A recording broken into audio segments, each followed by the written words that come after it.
તો જે રીતે વડાપ્રધાન નરેન્દ્ર મોદી બસ થોડીક ક્ષણોમાં પ્રજાજોગ સંબોધન કરવાના છે।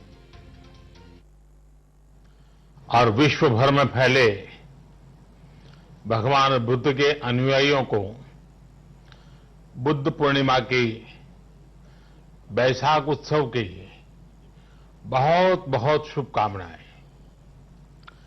ये मेरा सौभाग्य है कि मुझे पहले भी इस पवित्र दिन पर आपसे मिलने, आप सभी से आशीर्वाद लेने का अवसर मिलता रहा है। 2015 और 2018 में दिल्ली में और साल 2017 में कोलंबो में मुझे इस कार्यक्रम से जुड़ने का, आपके बीच आने का मौका मिला था। हां, इस बार परिस्थितियां ही कुछ और हैं, इसलिए आमने सामने आकर के आपसे मुलाकात नहीं हो पा रही है। साथियों, भगवान बुद्ध का वचन है, मनो पुब्बम गमा धम्मा, मनोसेट्टा मनोमया, यानी धम्म मन से ही होता है, मन ही प्रधान है, सारी प्रवृत्तियों का अगुवा है। इसलिए आपका और मेरा मन का जो जुड़ाव है, उसके कारण सशरीर उपस्थिति की कभी उतनी महसूस नहीं होती। आपके बीच आना खुशी की बात होती, लेकिन अभी हालात हमें वो परमिट नहीं करते हैं, और इसलिए दूर से ही टेक्नोलॉजी के माध्यम से आपने मुझे अपनी बात रखने का अवसर दिया। इससे बढ़कर के संतोष और क्या हो सकता है। और इसलिए दूर से ही टेक्नोलॉजी के माध्यम से आपने मुझे अपनी बात रखने का अवसर दिया। इससे बढ़कर के संतोष और क्या हो सकता है। साथियों, लॉकडाउन की इस विकट परिस्थितियों में भी वर्चुअल बैसाख बुद्ध पूर्णिमा दिवस समारोह, इसके इस आयोजन के लिए अंतर्राष्ट्रीय बौद्ध संघ प्रशंसा के पात्र है। आपके इस अभिनव प्रयास के कारण ही इस आयोजन में विश्व भर के लाखों अनुयायी एक दूसरे के साथ जुड़ रहे हैं। लुम्बिनी, बोधगया, सारनाथ और कुशीनगर के अलावा श्रीलंका के श्री अनुराधापुर स्तूप और वासुदेवा मंदिर में हो रहे समारोहों का इस तरह एकीकरण कितनी अद्भुत कल्पना है, कितना सुंदर दृश्य है। हर जगह हो रहे पूजा कार्यक्रमों का ऑनलाइन प्रसारण होना अपने आप में अद्भुत अनुभव है। आपने इस समारोह को कोरोना वैश्विक महामारी से मुकाबला कर रहे पूरी दुनिया के हेल्थ वर्कर्स और दूसरे सेवा कर्मियों के लिए प्रार्थना सप्ताह के रूप में मनाने का संकल्प लिया है। करुणा से भरी आपकी इस पहल के लिए मैं आपकी सराहना करता हूं। मुझे पूरा विश्वास है कि ऐसे ही संगठित प्रयासों से हम मानवता को इस मुश्किल चुनौती से बाहर निकाल पाएंगे, लोगों की परेशानियों को कम कर पाएंगे। साथियों, प्रत्येक जीवन की मुश्किल को दूर करने के संदेश और संकल्प ने भारत की सभ्यता को, संस्कृति को हमेशा दिशा दिखाई है। भगवान बुद्ध ने भारत की संस्कृति और इस महान परंपरा को बहुत समृद्ध किया है। वो अपना दीपक स्वयं बने और अपनी जीवन यात्रा में दूसरों के जीवन को भी प्रकाशित करते रहे। और इसलिए बुद्ध किसी एक परिस्थिति तक सीमित नहीं है, किसी एक प्रसंग तक सीमित नहीं है। सिद्धार्थ के जन्म, सिद्धार्थ के गौतम होने से पहले और उसके बाद इतनी शताब्दियों में समय का चक्र अनेक स्थितियों, परिस्थितियों को समेटते हुए निरंतर चल रहा है। समय बदला, स्थिति बदली, समाज की व्यवस्थाएं बदली, लेकिन भगवान बुद्ध का संदेश हमारे जीवन में निरंतर प्रवाहमान रहा है।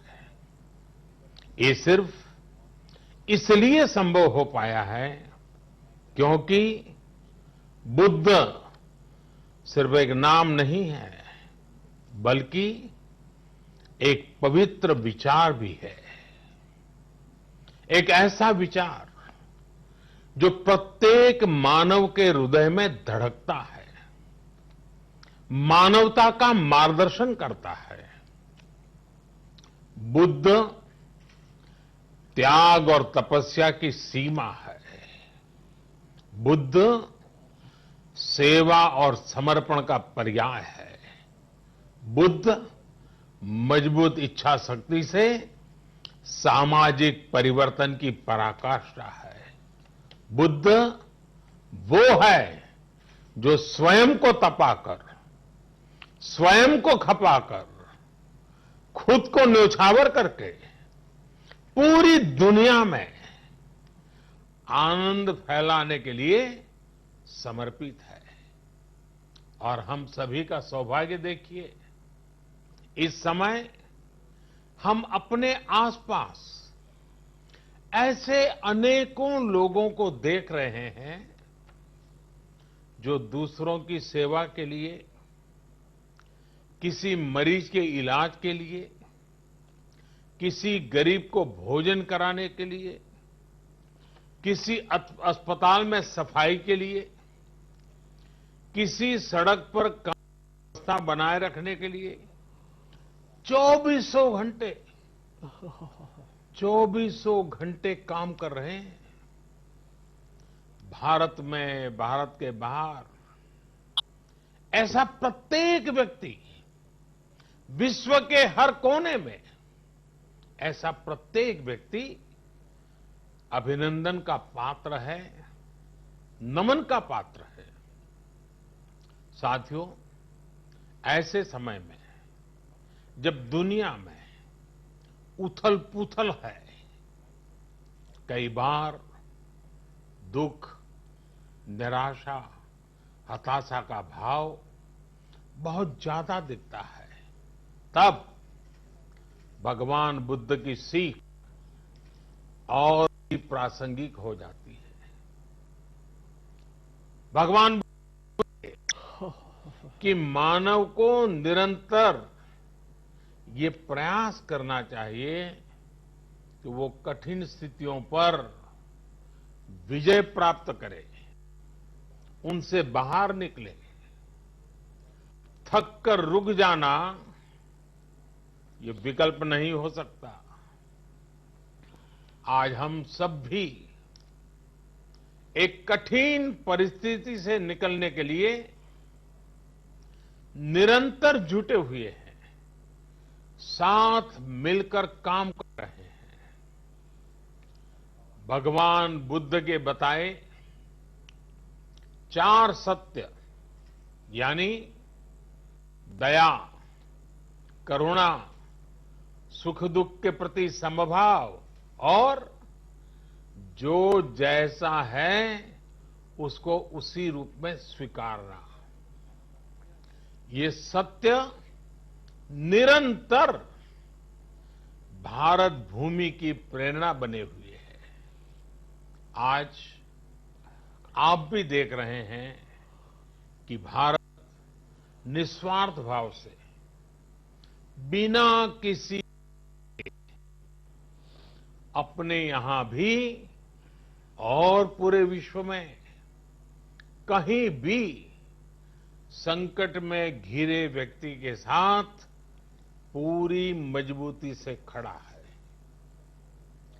लाभ हानि, समर्थ असमर्थ से अलग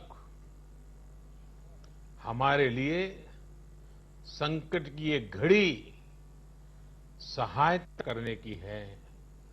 जितना संभव हो मदद का हाथ आगे बढ़ाने की है।